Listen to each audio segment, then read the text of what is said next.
Now, there's another way of defining emotional intelligence, which is the conceptual model. Here you'll see the 4 core skills in the top right that I mentioned below the tree. The definition is your ability to recognize and understand emotions and your skill at using this awareness to manage yourself and manage your relationships with others. What we find is so important to a person and to the organization who hires them is EQ skills place accountability for both personal and social competence squarely on the shoulders of the individual. So it's important to know that people can develop the ability to notice what they're observing and to take responsibility for what they're doing about that. So self-awareness is both in the moment. Do I understand the feelings that are rising up in me? Can I name them accurately?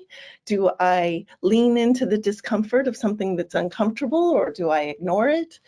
Self-management is the ability to understand when you need to speak up, or I call it, can you know when to commit acts of commission or acts of omission?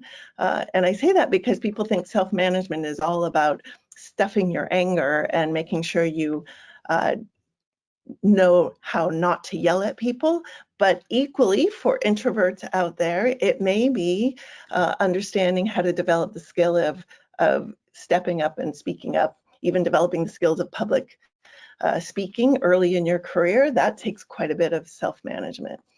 Now, social awareness is not only reading the mood of the other person, but it can be the tone of the room. It can be the timing and the pace of how people are reacting to you in a, let's just say, a negotiation situation. It doesn't have to be just, how you're interacting with people in the halls and saying hello. And then relationships really mean, how are you building them to begin with, deepening them over time, and repairing them when they become injured or broken. So these are the 4 skills that our assessments assess, and they help boost people on their way for developing and working on these skills. So out of curiosity, before ever having taken an assessment yourself and hearing about each of these skills, I'd love to know which of these skills you think you would want to work on if you had that choice today, right? Based on the challenges that you're facing, which one of these skills is the one that you would like to develop further? So is it self-awareness? Is it getting more comfortable with the range of emotions that come through you during work? Which ones get in your way? Or is it how to handle them when they do?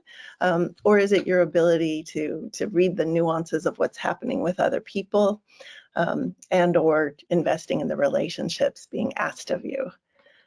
So let's see what we all think and if there's sort of a dominant skill here amongst our audience today.